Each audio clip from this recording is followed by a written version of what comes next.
Enthalpy of neutralization. देखो delta H क्या है, हीट चेंज, मतलब हीट क्या होगा रिएक्शन में, एब्जॉर्ब या रिलीज, एब्जॉर्ब होगा या रिलीज होगा। एन का मतलब है न्यूट्रलाइजेशन, इस डाट का मतलब क्या है, कंडीशन स्टैंडर्ड है, मतलब 1 एटमॉस्फेयर है, 25 डिग्री सेंटीग्रेड है, और 1 मोल एसिड है, 1 मोल बेस है। तो स्टैंडर्ड एंथैल्पी ऑफ न्यूट्रलाइजेशन का मतलब क्या है, अमाउंट ऑफ हीट रिलीज्ड, क्योंकि न्यूट्रलाइजेशन क्या होता है, हमेशा हमेशा एक्सोथर्मिक होता है। जो एंथैल्पी ऑफ न्यूट्रलाइजेशन क्या होता है, हमेशा एक्सोथर्मिक। जो न्यूट्रलाइजेशन है वो क्या है, एक्सोथर्मिक है। स्टैंडर्ड एंथैल्पी ऑफ न्यूट्रलाइजेशन, इसमें हमेशा हीट क्या होता है, रिलीज होता है। तो यहाँ amount of heat release, absorb नहीं की, amount of heat released when H from 1 mole of acid and OH from 1 mole of base। H from 1 mole of, 1 mole acid से H निकलेगा और 1 मोल बेस से OH निकलेगा, क्या बनाएगा, 1 मोल ऑफ वाटर बनाएंगे। इसको हम कहेंगे एंथैल्पी ऑफ न्यूट्रलाइजेशन। स्टैंडर्ड कहेंगे क्योंकि ये टेम्परेचर यहाँ 25 डिग्री होगा, प्रेशर एटमॉस्फेयर होगा, और सब्सटेंस क्या होगा, 1 mole of H from 1 mole of acid, OH from 1 mole of base react to form 1 mole of water. तो हम कहेंगे amount of heat released when 1 mole of H from acid, 1 mole of OH from base react to form water under standard condition. इसको हम कहेंगे enthalpy of neutralisation. तो ये हमेशा क्या होता है, एक्सोथर्मिक। जब स्ट्रांग और वीक बेस, स्ट्रांग बेस और स्ट्रांग एसिड जब रिएक्ट करेंगे तो डेल्टा H यानी न्यूट्रलाइजेशन क्या होगा, उसकी वैल्यू है -57.4 किलो जूल्स पर मोल, ये इसकी है। तो डेल्टा H ऑफ न्यूट्रलाइजेशन, जो डेल्टा H न्यूट्रलाइजेशन किसका, स्ट्रांग एसिड और स्ट्रांग बेस का कितना हीट रिलीज होता है, -57.4 किलो जूल्स पर मोल, इतना। अगर वीक एसिड और वीक बेस है तो उसकी वैल्यू एनर्जी रिलीज होगा, उससे क्या होगा, इससे कम होगा, इससे कम हो जाएगा। देखो इससे कम हो जाएगा। दूसरा हमारा टाइप है स्टैंडर्ड, क्योंकि डेल्टा H लिखा इसका मतलब स्टैंडर्ड एंथैल्पी चेंज है। स्टैंडर्ड हीट ऑफ कंबस्शन कहेंगे इसको, ये क्या होगा, कंबस्शन।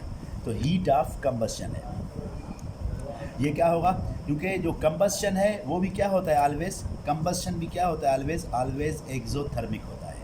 कंबस्शन क्या होता है, हमेशा कंबस्शन में एनर्जी क्या होती है, रिलीज। तो हम कहेंगे standard enthalpy of combustion.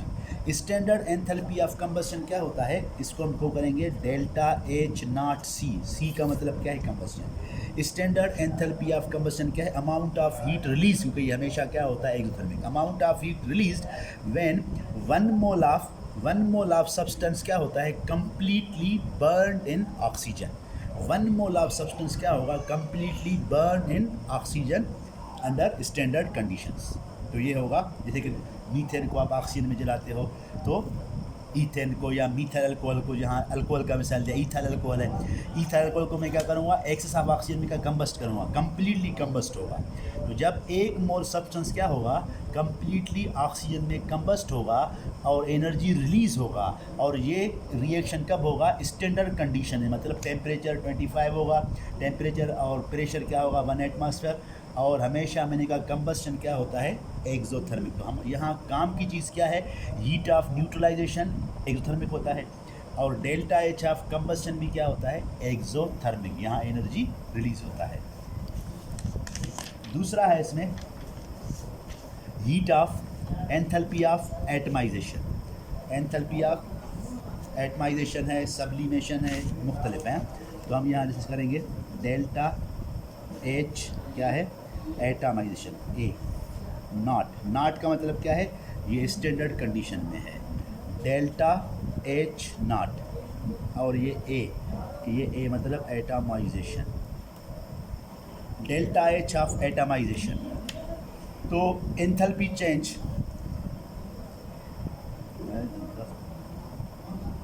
Atomisation क्या होता है, इसको कहेंगे it is a enthalpy change when 1 mole of gaseous atom is produced from its elements under standard condition। Enthalpy of atomization क्या होता है, when 1 mole of gaseous atom, ध्यान में रखना, 1 mole of gaseous atom produced from their elements under standard condition, इसको कहेंगे enthalpy of atomisation.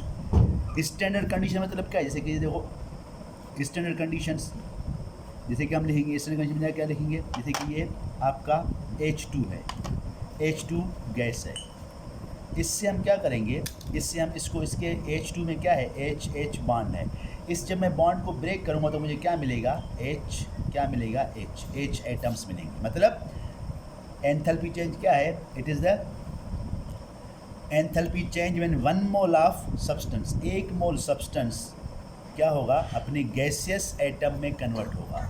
मतलब atomisation में क्या होगा, एटम जो बनेंगे वो गैसेस के फॉर्म में होंगे। एटमाइजेशन में क्या होगा, जो एटम्स बनेंगे वो गैसियस फॉर्म में बनेंगे। जैसे कि अगर मैं सोडियम ले लूँ, सोडियम मेटल है, किस फॉर्म में है, सॉलिड में है, अगर इसको मैं एटम में कन्वर्ट करूँगा तो यहाँ क्या लिखूँगा, सोडियम क्या होगा, गैस। मतलब 1 मोल ऑफ सब्सटेंस, एक सब्सटेंस है उसके 1 मोल से हम क्या बनाएंगे, गैसियस मोल बनाएंगे। तो हम कहेंगे enthalpy change when 1 mole of gaseous substance, 1 mole of gaseous substance is produced from element, एक एलिमेंट से एक गैसियस एटम प्रोड्यूस करते हैं, उसमें जो हीट चेंज होगा उसको हम कहेंगे डेल्टा H नॉट एटमाइजेशन। और ये हमेशा क्या होता है, एंडोथर्मिक होता है, ये हमेशा क्या होता है, एंडोथर्मिक होता है, ये हमेशा क्या होता है, एंडोथर्मिक होता है, ये हमेशा क्या होता है, एंडोथर्मिक होता है।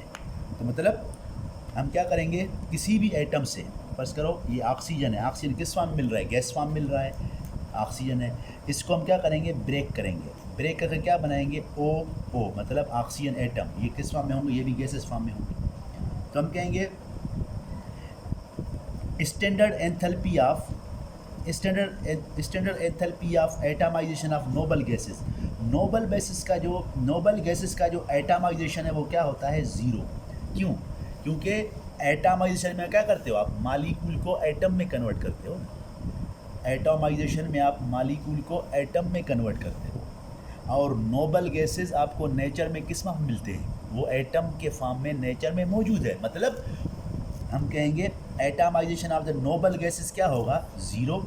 और एटमाइजेशन ऑफ डाई एटॉमिक जो मॉलिक्यूल्स हैं, डाई एटॉमिक जो मॉलिक्यूल्स है या गैसेस हैं, जैसे कि O2 है, N2 है, H2 है, तो डाई एटॉमिक गैसेस का जो एटमाइजेशन क्या होगा, half of the value of their bond energy, half of value of their bond energy. Diatomic gases का एंथैल्पी ऑफ एटमाइजेशन क्या होगा, half of the value of bond energy. और noble gases का atomization क्या होता है, zero, क्योंकि आप क्या करते हो एटमाइजेशन में, मालिक्यूल को एटम में कन्वर्ट करते हो, एटॉमिक फॉर्म में। और नोबल गैसेस जनरली नेचर में किस फॉर्म में है, एटम है, तो वो पहले से ही एटम में है। मैंने कहा जो चीज़ पहले से ही उस फॉर्म में है उसका वो क्या होता है, ज़ीरो होता है। और डायटॉमिक को अगर आप किस में कन्वर्ट करोगे, एटम में, तो इसकी जो एनर्जी कितना होगा, कितना आपको देना पड़ेगा, half of the value of bond energy.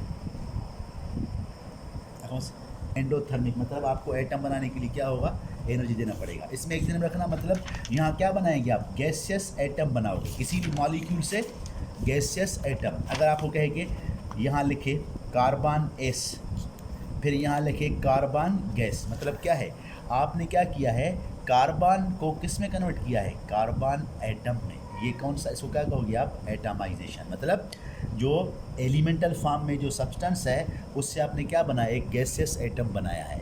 किसी भी एलिमेंटल फॉर्म सब्सटेंस से आप गैसियस मोल बनाते हो, उसी को हम क्या कहते हैं, एटमाइजेशन। और ये हमेशा क्या होता है, एंडोथर्मिक रिएक्शन होता है। ये हमेशा क्या होता है, एंडोथर्मिक होता है, ऑलवेज एंडोथर्मिक। ये हमेशा क्या होता है, एंडोथर्मिक होता है। उसके बाद दूसरा है enthalpy of solution. Enthalpy of solution को हम किस शो करेंगे, delta H not solution. Enthalpy of solution क्या होता है, अमाउंट ऑफ हीट एब्जॉर्ब्ड या amount of heat released when 1 mole of substance is dissolved in solvent.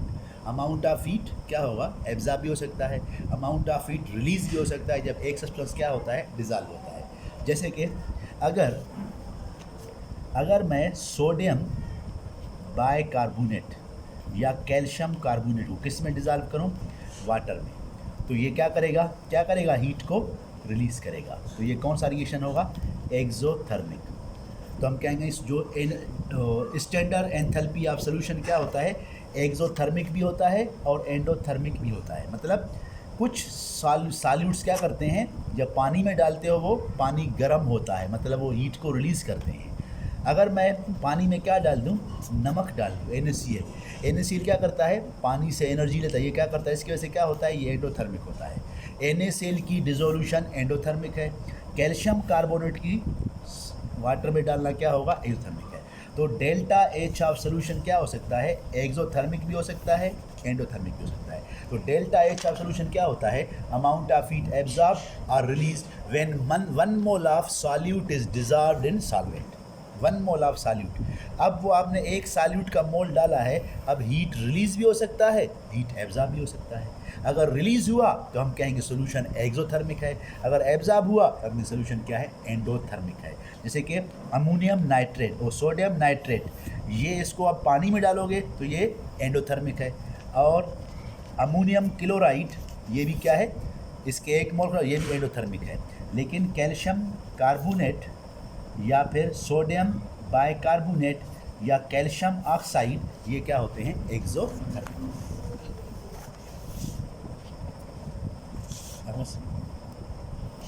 Enthalpy of ionisation, ये standard condition है। मतलब क्या होगा, एंथैल्पी ऑफ आयोनाइजेशन क्या होगा, फॉर्मेशन ऑफ कैटायन और आयन, मतलब आयंस का बनना, मतलब अमाउंट ऑफ हीट। क्योंकि आयोनाइजेशन में क्या करना होगा, आयोनाइजेशन हमेशा क्या होता है, आयोनाइजेशन हमेशा क्या होता है, एंडोथर्मिक होता है। आयोनाइजेशन क्या होता है, तो हम क्या कहेंगे, amount of heat absorbed, amount of heat absorbed when 1 mole of ion is produced from their gaseous atom। amount of क्या लिखेंगे इसको, amount of heat क्या होगा, क्योंकि ये एंडोथर्मिक है। amount of heat absorbed, amount of heat क्या होगा, absorbed होगा, क्या बनेगा, 1 mole of ion produced, 1 mole of ion produced from their gaseous atom. मतलब एक एटम गैस में है, उस गैसियस एटम से क्या करोगे आप, क्या बनाओगे, आयन का 1 मोल। एटम किस फॉर्म में होगा, सॉलिड में नहीं होगा, एटम लिक्विड में नहीं होगा, एटम किस फॉर्म में होगा, एटम गैसियस में होगा। गैसियस एटम से आप क्या करोगे, गैसियस सब्सटेंस से आप क्या करोगे, आयन बनाओगे। तो अमाउंट ऑफ हीट एब्जॉर्ब, वो हीट जो एब्जॉर्ब हो गया किसमें, 1 मोल ऑफ कैटायन या एनायन प्रोड्यूस हुआ, कहाँ से, गैसियस एटम से। तो अगर आपको कभी सवाल देता है ये इस तरह, Na सॉलिड, फिर क्या जाता है Na गैस, उसके बाद क्या होता है Na प्लस यहाँ इलेक्ट्रॉन। अब देखो पहले हमने क्या किया, सॉलिड सोडियम था, उसको हमने किस में कन्वर्ट किया, गैसियस एटम में। तो ये कौन सा प्रोसेस है, एटमाइजेशन। मतलब एक सब्सटेंस को आप गैसियस फॉर्म में कन्वर्ट करोगे तो ये एटमाइजेशन है।